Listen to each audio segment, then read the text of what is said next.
지금 우리가 당연하게 누리는 이 풍요와 발전은 과연 어디에서 시작되었을까요? 불과 60여 년 전, 대한민국은 세계에서 가장 가난하고 희망이 없던 나라였습니다. 전쟁의 폐허 속에서 당장 오늘 먹을 끼니를 걱정해야 했던 암흑의 시대. 절망뿐이던 이 땅에 우리도 한번 잘 살아보자는 불꽃 같은 희망을 심고 그 희망을 현실로 만들어낸 한 지도자가 있었습니다.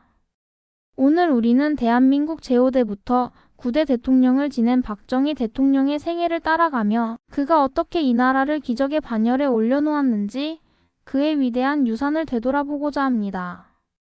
1917년 11월 14일 경상북도 구미의 가난한 농가에서 5남 2녀의 막내로 태어난 박정희.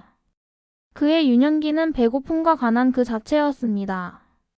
하지만 그는 좌절하지 않고 배움의 끈을 놓지 않았습니다. 어려운 환경 속에서도 대구사 범학교를 졸업하고 문경소학교 교사로 헌신했습니다. 이때 그는 가난한 농촌의 현실을 누구보다 생생하게 목격했고 이 경험은 훗날 조국 근대화의 열망을 품게 된 밑거름이 됩니다. 이후 그는 험난한 군인의 길을 걸으며 대한민국의 국군 장교로 성장합니다. 6.25 전쟁의 참화를 겪으며 그는 약한 나라가 겪는 서러움과 비극을 절감했고 강한 국가 건설만이 이 땅의 국민을 지킬 수 있다는 확신을 갖게 됩니다. 1961년 극심한 혼란과 빈곤 속에서 그는 5.16 군사정변을 통해 국가 운영의 전면에 나서게 됩니다. 그의 머릿속에는 오직 하나, 가난의 고리를 끊고 조국을 재건해야 한다는 절박한 사명감뿐이었습니다. 박정희 대통령은 경제개발 5개년 계획을 수립하고 수출을 국가 정책의 최우선 순위에 두었습니다. 1964년 수출 1억 달러 달성을 목표로 내걸었을 때 많은 이들이 불가능하다고 비웃었습니다. 하지만 그는 해냈습니다. 경제개발 초기 자본이 부족했던 대한민국은 눈물을 머금고 파독 광부와 간호사들을 독일에 보냈습니다. 그들의 땀과 눈물이 바로 한강의 기적을 일군 종잣돈이었습니다. 대통령은 그들에게 깊은 감사와 존경을 표했습니다. 1970년 국토의 대동맥이라 불리는 경부고속도로가 개통되었습니다. 건설 반대 여론에도 불구하고 박 대통령은 미래를 내다보는 해안으로 공사를 강행했습니다. 이는 단순한 도로 건설이 아닌 국가 발전의 속도를 높인 혁명적인 사건이었습니다. 수출 중심에서 한 단계 더 나아가 대한민국을 산업국가로 도약시키기 위해 중화학 공업, 육성 정책을 강력하게 추진했습니다. 포항제철 POSCO 건설, 울산 및 창원 산업단지 조성은 오늘날 우리가 세계적인 제조업 강국으로 설 수 있게 만든 기틀입니다. 가난은 도시뿐 아니라 농촌도 짓누르고 있었습니다. 박정희 대통령은 경제개발의 성과가 농촌에도 골고루 퍼지게 하기 위해 새마을운동을 시작했습니다. 새마을운동은 단순히 지붕을 개량하는 사업이 아니었습니다. 근면, 자조, 협동의 정신을 국민 모두에게 심어주어 스스로 운명을 개척하는 의식의 대개혁 운동이었습니다. 이 운동은 낙후되었던 농촌 마을을 자립할 수 있는 터전으로 변화시켰습니다. 새마을운동을 통해 국민들은 우리도 할 수 있다는 자신감을 얻었고 이는 경제성장과 더불어 대한민국 발전의 또 다른 축이 되었습니다. 오늘날 새마을운동 정신은 개발도상국들의 벤치마킹 모델이 되고 있습니다.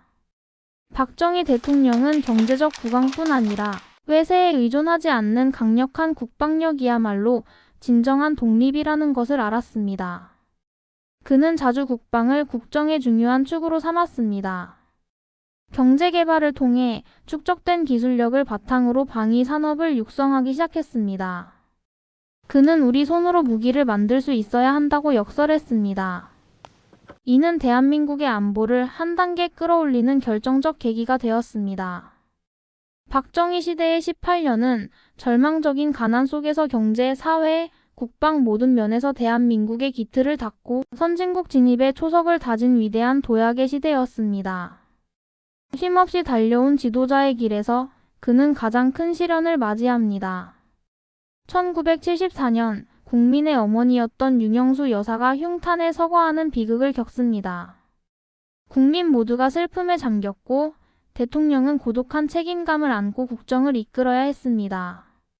1972년 그는 급변하는 국제 정세와 안보 위협 속에서 유신체제를 선포합니다. 경제개발과 국방력 강화를 위해 국가적 역량을 결집해야 한다는 고뇌 어린 선택이었습니다. 이는 훗날 많은 논란을 낳았지만 당시에는 조국 근대화의 완수를 위한 마지막 수단으로 여겨졌습니다. 1979년 10월 26일 조국 근대화의 짐을 홀로 짊어졌던 지도자는 뜻밖의 비극적인 사건으로 서거하게 됩니다. 그의 갑작스러운 죽음은 온 국민을 충격과 슬픔에 빠뜨렸습니다. 오늘날 대한민국은 세계가 부러워하는 경제 강국, 문화 강국이 되었습니다. 우리가 누리는 편리한 고속도로, 세계적인 기업들의 공장, 풍요로운 삶의 터전은 모두 박정희 시대에 뿌려진 땀과 씨앗의 결실입니다.